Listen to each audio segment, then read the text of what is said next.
If you enjoy Draw and Paint What You Regret on YouTube and would like to show your support, you can find Cash App and Venmo information below. By all means, this channel is free to watch and learn from. Enjoy!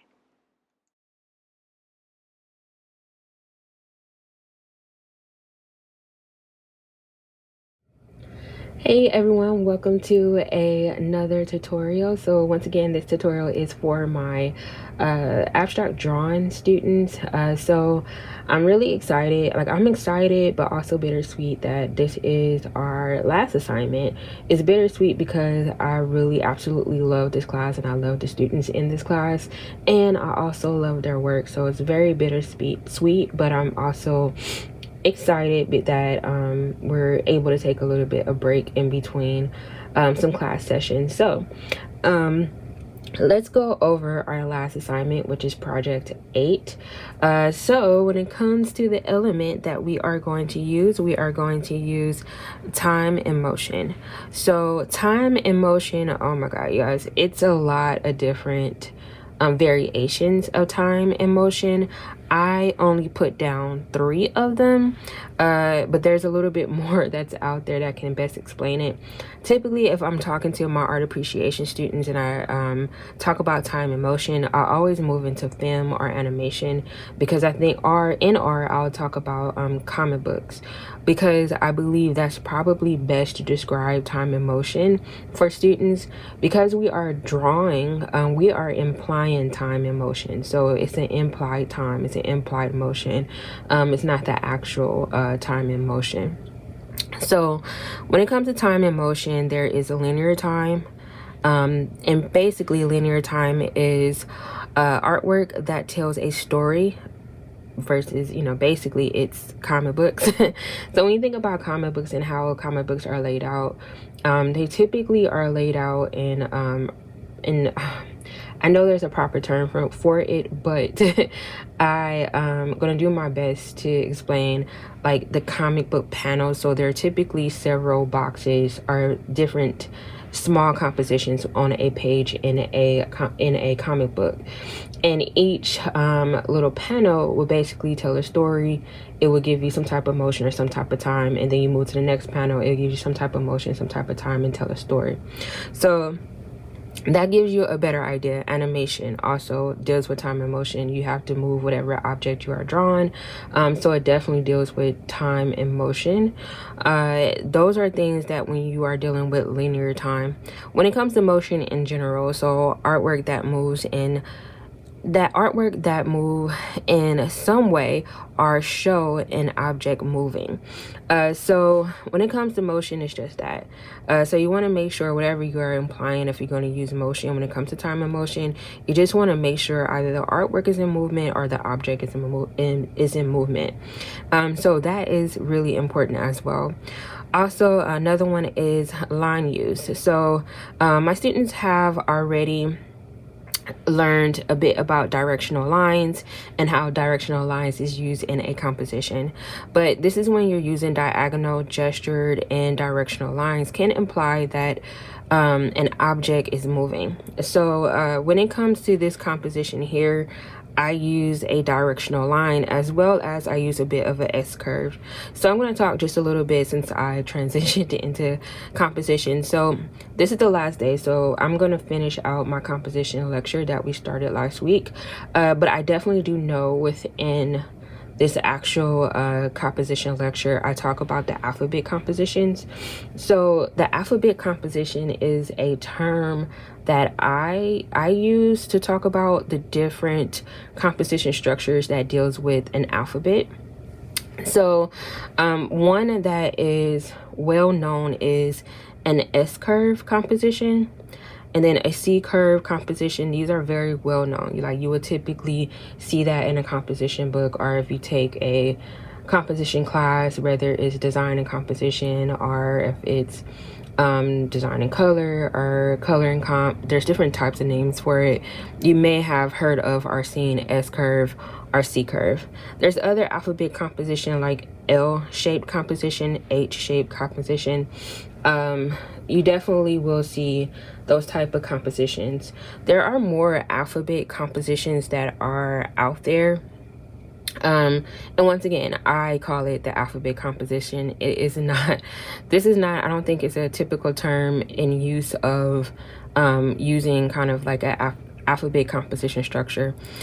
So I just wanted to kind of briefly go over that, because once again, I'm going to finish out that composition lecture, and I definitely do know that alphabet composition is in that, and I'm probably going to focus a little bit more on that for when it comes to my students. That way they have some type of easy structure that they can apply to their actual artwork. All right, you guys, so when it comes to our principle of design, because once again we've gone over all of our principles of design, we're going to use rhythm or focal point. So rhythm deals with space, and we already know that rhythm, there's an irregular rhythm in a composition or a regular rhythm in a composition that deals with space. And we also know a focal point is just that. You want to make sure you have a focal point in your composition where the eye can just rest. So because we're dealing with time and motion, rhythm, we're dealing with a lot of elements and principles that deals with movement. So I wanted to plug in focal point. That way it's kind of a contrast in a way where we can stop the eye for a second and then continue to allow it to move. So what I mean by that is I am going to do this composition in my demo, and I am going to use gray paper because it's just a little bit faster for me to get the demo done. And I'm also going to work a little bit smaller, sorry you guys, but I'm gonna work a little bit smaller because I want to make sure I can get this video done in time and quickly.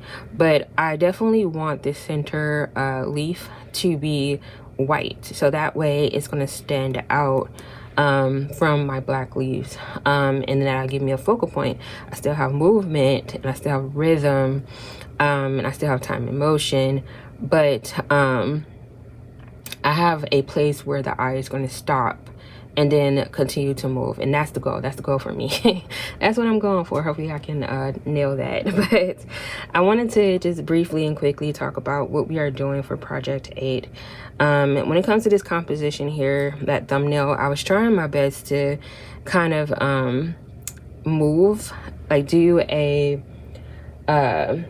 when you think about animation, typically animators will draw in key points, and they will come in with in-betweens to help the object move. So if you have a lot of in-betweens each key point, typically you're moving the object slower. If you have less in-betweens, that means you're moving the object faster. So I was trying to do it in a more implied way or stagnant way, but I don't think it makes sense. It just looks like a flower.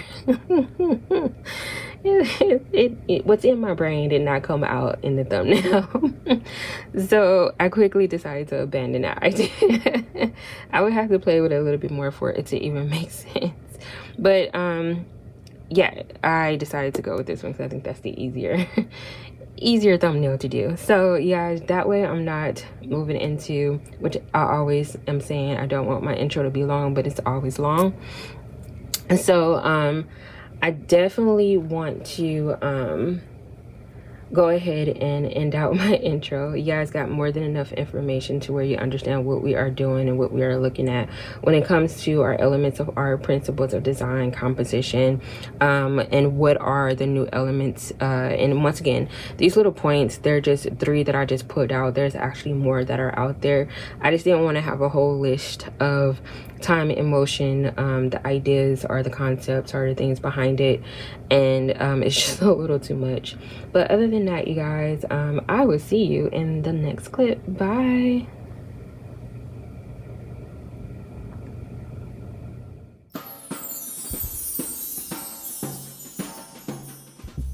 Hey everyone, so I am popping in with a quick voiceover. So if the sound a little crazy or weird, I'm using a different mic because I am editing at work.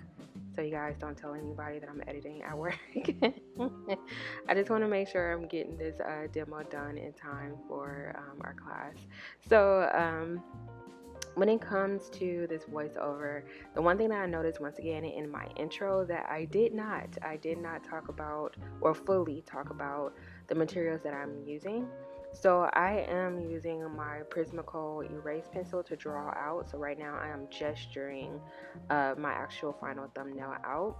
So I'm doing that, and then I switch over to my Prismacolor Premier pencils, and I use black, and I start to render in the leaves that are black. Because I have a focal point and I want my focal point to be the center leaf, and I want that leaf to be white. So I do switch over to my Prismacolor Premier white pencil, and I also go on top of it with my Sharpie China white pencil. So the one thing that I did notice, just looking back at the film and also the actual photo of the project, I wish I would have blended out my white leaf a little bit more, but that's neither here nor there. I'm an artist, so although these are just demos, I still, come in with an artist's eye, and I'm just like, oh, this could have been a little bit better. So I just wanted to talk just a bit about that. Also, you guys, when it comes to this process, I am going to allow students to use whatever materials that they choose for this project as well. I don't think I talked about that in the intro, but I may have. I'm not 100% sure.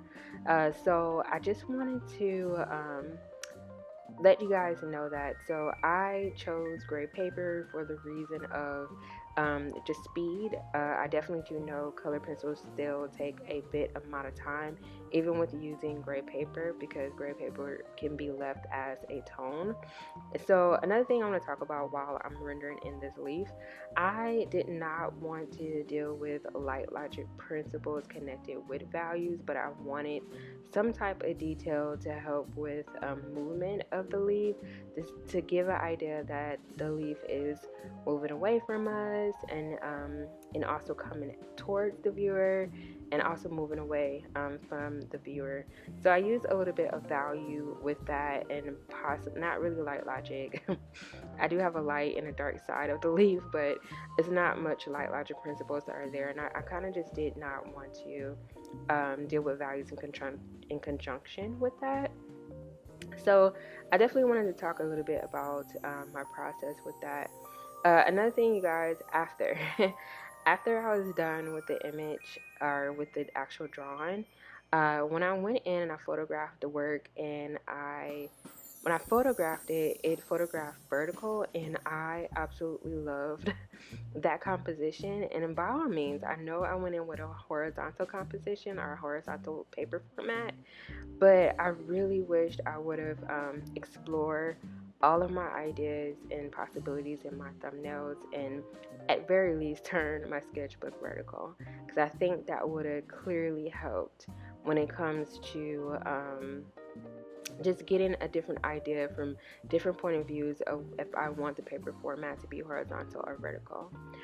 So I wanted to talk about that. So at the end of this clip, stay tuned, because I will show a format 1 and a format 2. And once again, I definitely like format 2, but leave a comment. If you are watching this, leave a comment and let me know which one you like. But I think that's everything. I believe that is everything that I need to talk about. I don't want this voiceover to be too long.